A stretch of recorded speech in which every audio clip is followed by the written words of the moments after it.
Lester B. Pearson was a Canadian Prime Minister. And the only Canadian to have ever won the Peace Prize. Thanks to his contribution in creating the UN emergency force. The Blue Helmet, yeah! And he helped a lot in the Palestinian-Israeli conflict in the Middle East.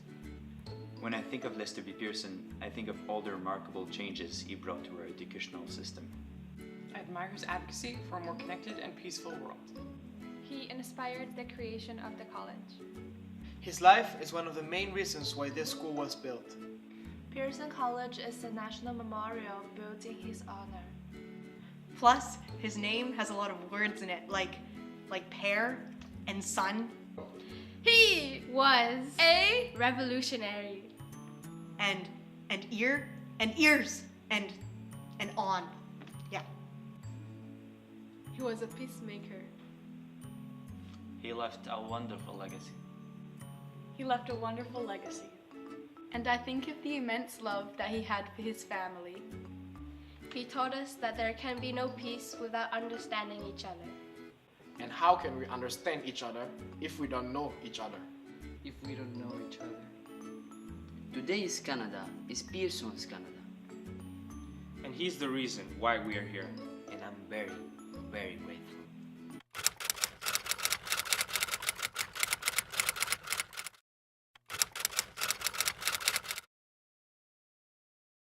We know now that in modern warfare fought on any considerable scale, there can be no possible economic gain for any side. Win or lose, there is nothing but waste and destruction.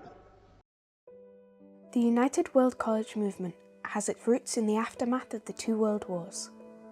With 126 million dead and a level of destruction never before witnessed, new voices and collective structures were needed. Lester B. Pearson was one of these voices. At no other time in history has there been a greater need for drawing together the races and nations of the world so that their energies and many-sided genius can be combined in peace instead of being wasted in conflict. Mike Pearson is perhaps the most well-known Canadian involved in the setting up of collective international structures during this period, and for good reason. He was Canada's representative at the formation of the United Nations in 1945, and he signed the treaty that created the North Atlantic Treaty Organization, also known as NATO, in 1949. The most famous of his efforts on the world stage is his Nobel Prize-winning work in supporting the creation of the first United Nations Emergency Force. The first of its kind, this multinational peacekeeping force successfully separated the combatants in the Suez Canal crisis, stopping another deadly war between world powers. This is the well-known story of Lester B. Pearson's life, but there are lesser-known stories that also need telling. Pearson's dedication to peace was his life's work, and in this sense, his involvement in the creation of the United World College in Canada is perhaps his most enduring but least known contribution to peacekeeping efforts all over the world. Over the last 42 years, the college he helped create has sent more than 4,000 graduates into the world with an understanding of peace that is deeply personal. Pearson's participation in the United World College movement evolved out of his connections with NATO in the post-war period. Over time, these early links drew him more and more deeply into the project that would be closest to his heart in the last years of his life. But first, let's look at where the whole idea began, in Paris in the early 1950s. In 1951, the NATO Defence College was established as a training centre which brought together soldiers and staff from all of NATO's member countries. It was there that the head of the college, Air Marshal Lawrence Darval, first began to develop the ideas that would grow into the founding vision for the United World College movement. We know from archival documents that Robert Houston, who would later be involved with the Canadian National Committee, was the most immediate Canadian connection to Darval's ideas. They first spoke about it in 1954 in Luxembourg, in Robert Houston's own words. Air Marshal Darval expressed his philosophy to me at Luxembourg when he was commandant of the NATO College in Paris. He said it was astonishing to see people look at one another with hatred at the beginning of the training course, but at the end of the 5.5 months, become relatively good friends. In some cases, very good friends. Sir Lawrence Derval was the initiator of the whole dream of the United World Colleges. He said that if friendships could be formed among mature men, how much better would it be if it were before their ideas were too strongly formed? While Houston was still at the NATO College, Lawrence Derval invited Kurt Hahn to speak there. Hahn was a pioneer in education, beginning in 1920 when he opened the Salem School in Germany. His determined opposition to Hitler resulted in his arrest and finally his escape from Germany. He later founded Gordonston School in Scotland, where he developed his ideas about educating through challenge, shared risk, and service to the community. Hahn's visit to the college in 1955 would be the beginning of an entirely new project, as Robert Houston recalls. Possibly the most important person to have come on the scene between the years of 1955 and 1957 was Kurt Hahn. They had been friends for some years, and it was during the first visits of Kurt Hahn to the Defense College that Sir Lawrence Derval expressed his idea to him. When Kurt Hahn heard about Derval's dream for a series of NATO colleges for young people in university, he proposed instead that the program focused on young adults in their last 2 years of high school. He also suggested that it include the same commitment to community service that had been piloted in Gordonston. The combined experiences of Derval and Hahn laid the philosophical and practical foundations for an entire movement, beginning with the opening of Atlantic College in 1962. Even before the opening of the first college, Derval had begun to think of a location for the second one, and it was his initial connection with Robert Houston that brought him to Houston's home in Ottawa for a visit. He had some important news and a request. During that visit to my house, Sir Lawrence said that they would be starting an independent school for boys in the last 2 years of high school or equivalent. They felt that eventually, the second school would be established in Canada, and that we should form a Canadian National Committee immediately. We know from archival documents that it was not long after the formation of the Canadian Committee that Lawrence Derval first contacted Lester B. Pearson. Correspondence between the two men in 1963, shortly after Pearson had become Canada's 14th Prime Minister, contains Pearson's first expression of support for the new movement. From the point of first contact, and increasingly throughout his time as Prime Minister and afterwards, Pearson supported the idea of having a college in Canada in very tangible ways. Senator Cameron recalls the connection in the early years. When Lawrence Derval first contacted Pearson about the idea, he was enthusiastic. Derval drew Lester Pearson into what he and Hahn called active operations on behalf of the college. When the first of the NATO colleges opened in Wales, its goal was to educate students from many parts of the world, together in one place, using shared experience, challenge, and community service to create peacemakers. Not long after, Lawrence Derval and Lester B. Pearson were told about a possible location for the second Atlantic College, the Banff School of Fine Arts. In 1963, during a visit by Derval to Canada, Donald Cameron proposed he visit the school. Cameron recalls his enthusiasm after the visit in a letter to the retired Governor-General, Vincent Massey. Last November, Sir Lawrence visited the Banff School during my absence, and after being there, he telephoned me from New York and said, "I have not only found the Atlantic College of Canada and America, but of the whole world. You have it in Banff." However, to everyone's dismay, Arthur Liang, the Minister of Northern Affairs and National Resources at the time, firmly believed that the school should not be in a national park, and Prime Minister Pearson said that he would not overrule his minister on this issue. By the spring of 1966, the Banff School idea was effectively dropped. It wasn't until 1968 that the project got a second wind from a number of important events.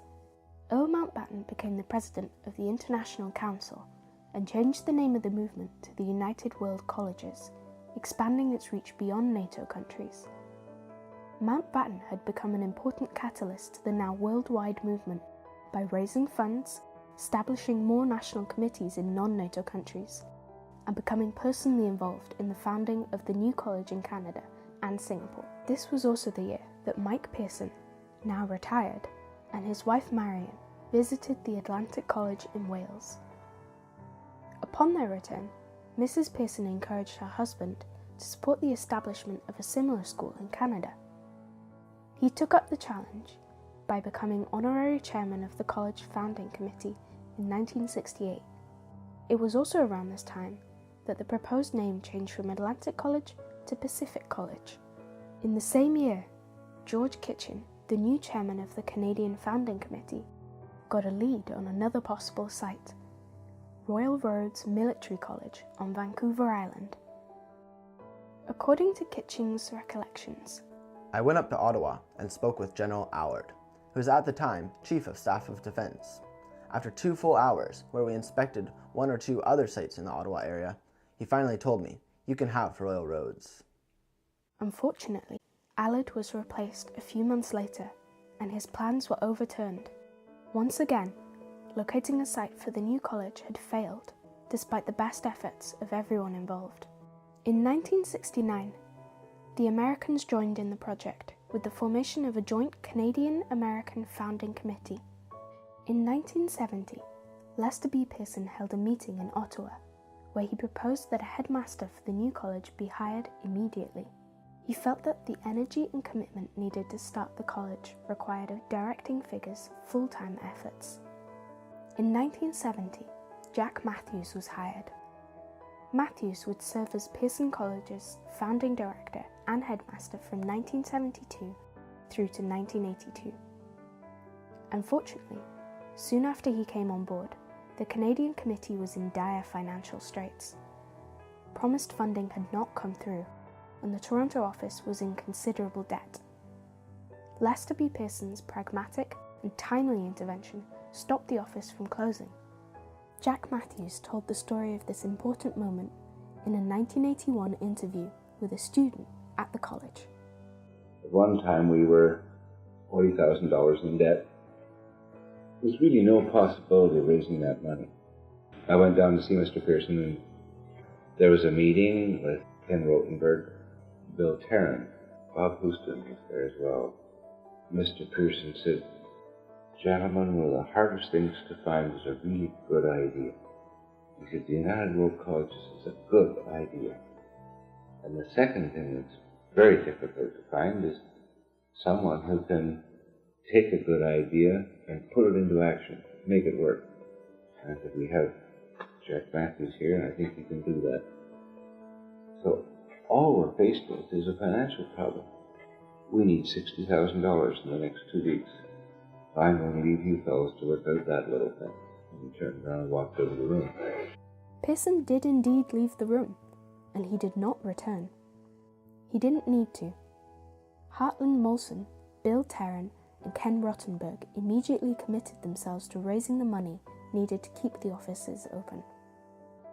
The next challenge to the idea of a Canadian school was perhaps the biggest one to date. Frustrated by the Canadians' failed attempts to find a site, the American members of the recently formed Joint Founding Committee approached Mountbatten with a new idea: having the second college on American soil. They proposed Sterling College in rural Vermont. Mountbatten quickly decided that the Americans had the means and enthusiasm to carry the project through, and he called a meeting in London to announce the change in direction. When Robert Houston and Jack Matthews heard about Mountbatten's plans, they called in Lester B. Pearson to help. All three realised that if they didn't do something, it could mean the end of the dream for a second United World College in Canada. Pearson contacted Canadian High Commissioner in London, Jake Warren, and told him he needed to be at the meeting to support Jack Matthews in opposing the deferral of the Canadian College. When Mountbatten announced the proposed delay of 5 to 10 years, Warren stepped in to voice Prime Minister Pearson's determination to continue with the Canadian project, and Jack Matthews announced to everyone there that he was only willing to be the headmaster for a Canadian college. Mountbatten, astonished, asked Jack to go out in the hall with him. Their conversation is remembered by Jack. In the hallway, he said, "Jack, you cannot reject this." I assured him in the hallway that I had made a commitment to Mr. Pearson, and I was not going to take on any other position other than headmaster of the Canadian College, which was certain to start. He looked at me and said, "I believe you really mean that. Let's go back into the meeting." In that important meeting, Lord Mountbatten recognised the determination of the Canadian Committee. He announced that they would now move forward with the idea of 2 colleges in North America, one in Canada and another in the United States. From this point onwards, the Canadian Committee and Lester B. Pearson pulled out all the stops to find a place for the college in Canada. When everything finally fell into place, the Canadian school became the first purpose-built United World College, located in the forest, on a quiet bay, at the southern tip of Vancouver Island. Unfortunately, Lester B. Pearson would not live to see the completed college. He died in December 1972, but the dream is still alive today, and among the many great things Mr. Pearson was able to accomplish during his lifetime, the Canadian College is one of his most enduring contributions to world peace, a living legacy. John Nichol, chairman of the Board of Governors of the new college. I think it's fair to say that the college is a great success, a place of which Kurt Hahn, Sir Lawrence Daval, and Mike Pearson would be extremely proud. The opening of our Canadian College has given real breadth to the United World College idea. UWC had really only one college around which a dream was built. Now, the dream of a chain of such institutions has some elements of reality. Today, Pearson College is committed to carrying Pearson's important ideals into the future. Our daily task is making the changes that work towards lasting peace, because that's where it starts, in the hearts and minds of individuals.